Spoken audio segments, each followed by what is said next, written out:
And you have a problem because the last guy that punched me has a dent in his forehead, about the size of my pinky ring. And he dribbles when he smiles.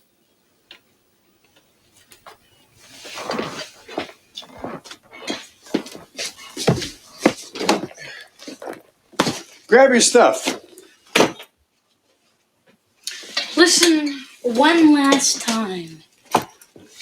I'm not going anywhere with you!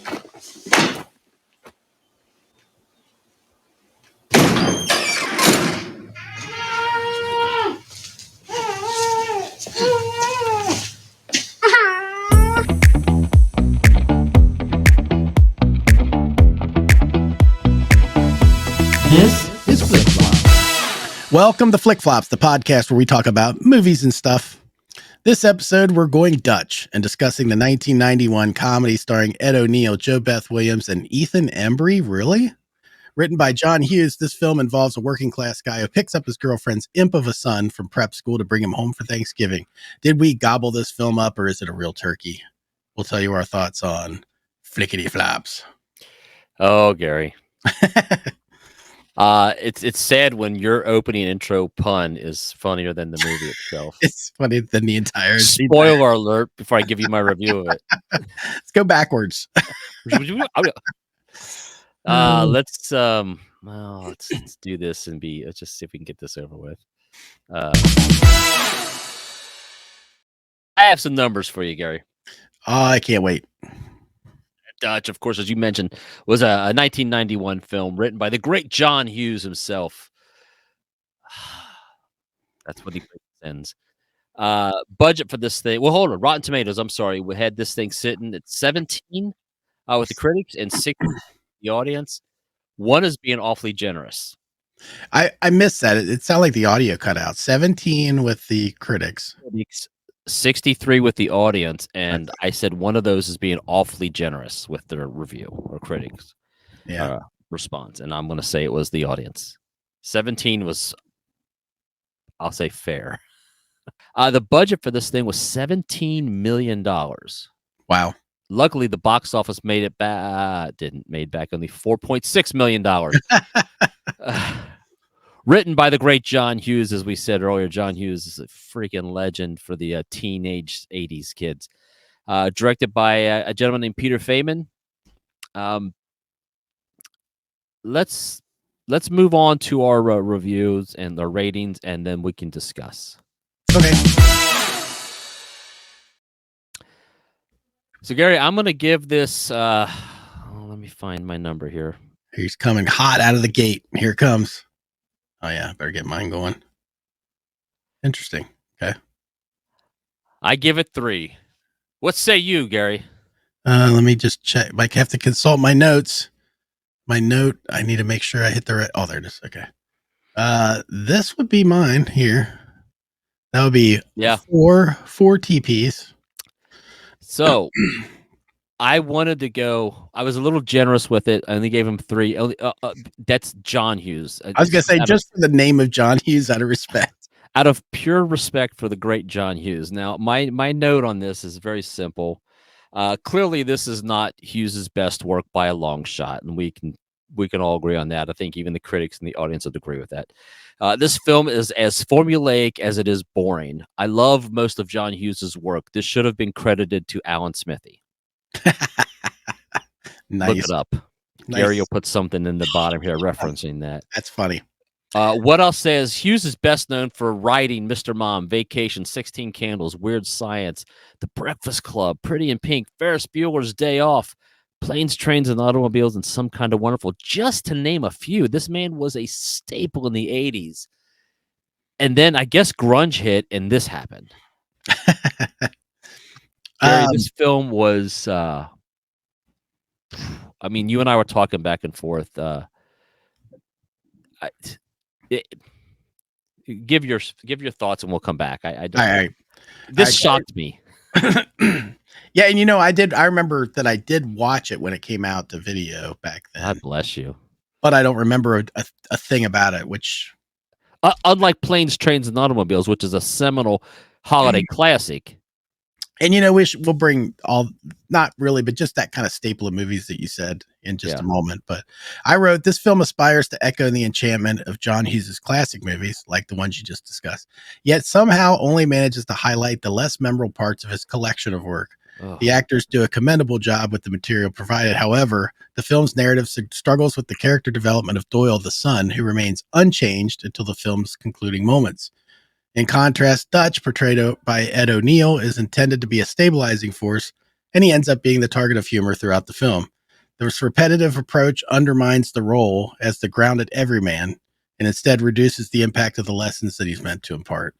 Despite a few comedic moments, the film often feels tedious and lacks character progression, culminating in a predictable finale that's pulled across the finish line only at the last moment.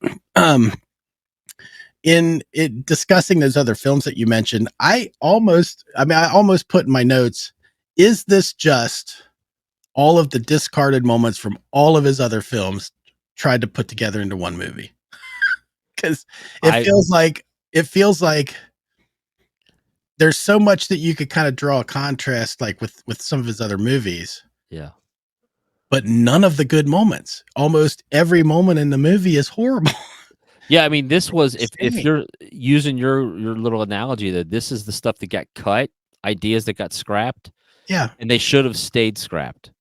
Yeah. I mean, look, this is, again, saying this from a huge John Hughes fan, and you've known that, you and I both, our whole lives. I mean, John Hughes, it seemed like in the 80s, and we were both teenagers in the 80s, it seemed like John Hughes was speaking to us through his films. I mean, The Breakfast Club was us, was all of us. We all had that awkwardness of Some Kind of Wonderful, where you felt like Ducky because you are Pretty in Pink. I mean, sorry, there was a girl that you crushed on and she didn't know who you were. We all had that. In Dutch, I mean, I'm sorry, as I told you when I was talking to you watching this, is that I like Ed O'Neill. Yeah, but this Ed O'Neill here, all this is just Al Bundy. I can't unsee Al Bundy when I watch this film, and that's unfortunate for him because I think Ed O'Neill's a really good actor. It's just all I saw was him acting as Ed Bundy with a punk brat of a kid. Yeah. And it just, I didn't find myself rooting for anybody, and I wanted to so bad. I wasn't even rooting for Bundy towards the end. I was like, I don't even care. Yeah, that's kind of how I got too. I just don't care. Well, he's the butt of the joke the entire time. You keep wanting this little brat kid has to have this comeuppance that never really happens, because every time Dutch, who is Ed O'Neill's character, tries to, try to teach this kid some sort of lesson, he always ends up becoming the butt of the joke. And to me, there's just, you've got an inept character and a little asshole, and yes, you need to root on. I didn't want either one of them to be successful. I was like, this is just not working for me. Yeah. So I hate to say that. I'm so sorry, because now we can go through John Hughes' entire catalog. He's got his share of misses, but his home runs are freaking home runs. When he makes a great movie, it's like Babe Ruth pointing to the outfield, then hitting the ball. Like, I'm going to show you how great I can make a movie, and he does. He's a legend for a reason. This here is not. Like I said, just refer to Alan Smithy, and you will see what I'm saying about this film. Yeah. Well, I think all they had to hang their hat on with this movie for marketing purposes was probably, this is a John Hughes written film. Yes. And, but even that didn't save it. So. It was like, it felt like another bite of the apple of Planes and Trains. And it just, listen, that film was really darn near a perfect holiday film. Right. This just leave it alone. But I mean, we're not the Hollywood types. We're not the people that greenlight stuff. So clearly they don't. And I'm sure they probably thought it was going to be a major hit. Yeah, I don't know how after seeing dailies on it. I can't imagine them watching dailies and thinking, like, this is awesome. You got to imagine watching this. Somebody's going to be going, oh my God. Like, this is garbage. Maybe it was because they were just still snorting mounds of cocaine before they signed. Maybe. I will say this. I've seen that poster before of the one that's behind me. I've seen both of them, but I've seen the one behind me before. And it never dawned on me that was Ethan Embry. And even in the film, he goes by Ethan Randall. And now, why would I know Ethan Embry? Okay, so I was going to ask you if you recognize that name or not. So, let Let me look up some of his. Because I know you said that, and I'm like, that name is striking the bell with me, but I can't. I recognize him from a bunch of stuff, but it's like, okay, what can I name that he's been in? Okay, Yeah, I can't pull it out while you're just saying his name. So he has been in. Let's look for stuff that's. I don't know if you've ever watched Sneaky Pete. That's a great show. That was. I've started it and then never finished it. He was in a movie Timeline. He was in. Still looking. Sweet Home Alabama. Okay. That. There was that TV series Freaky Links. Don't expect you to remember that. Disturbing Behavior. Prophecy 2. Oh, here you go. This is the perfect one to remember him from. Vegas Vacation. He played Rusty Griswold in that one. That's probably the first time. Oh no, he was also in Empire Records. Okay. I think I'm starting to see who it is. You're getting back further when he was younger at that point, but when he played Rusty Griswold, I think that's the one that really stuck in my mind because of how they changed that actor. Yeah, 3 times or whatever. Yeah.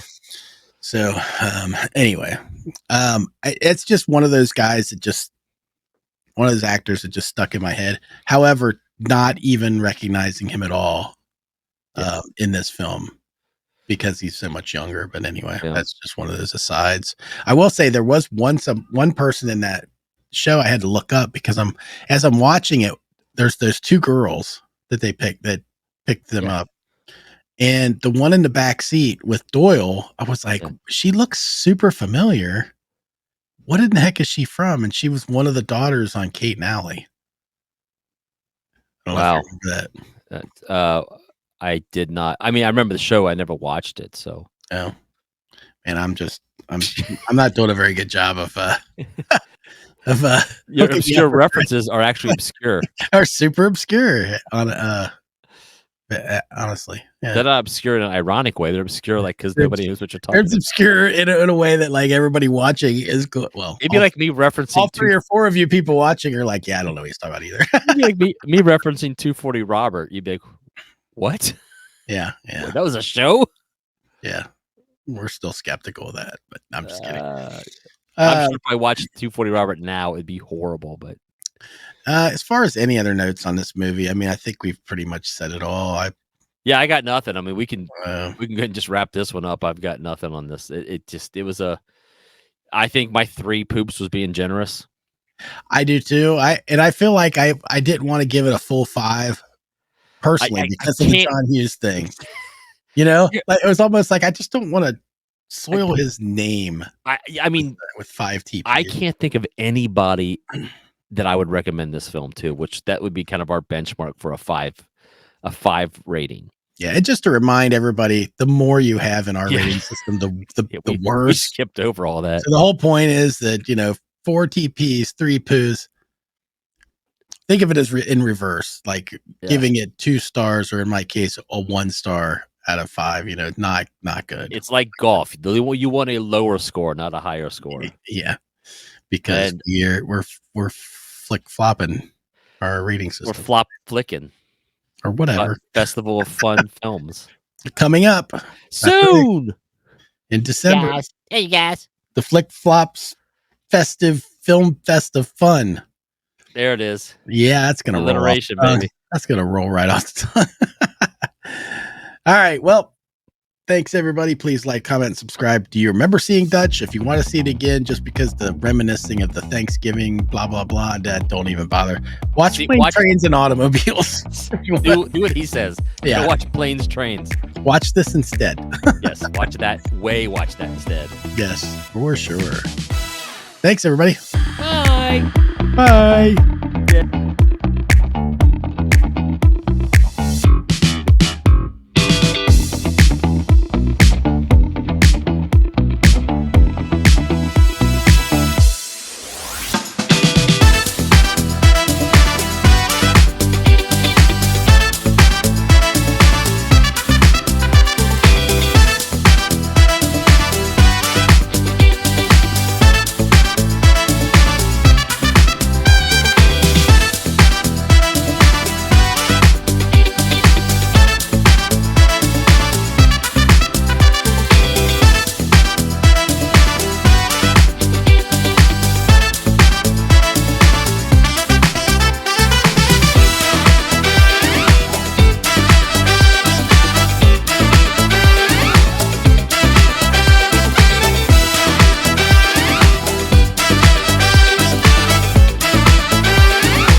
This has been a Touch of Madness production, brought to you by the creative minds at Tommy Twins Media.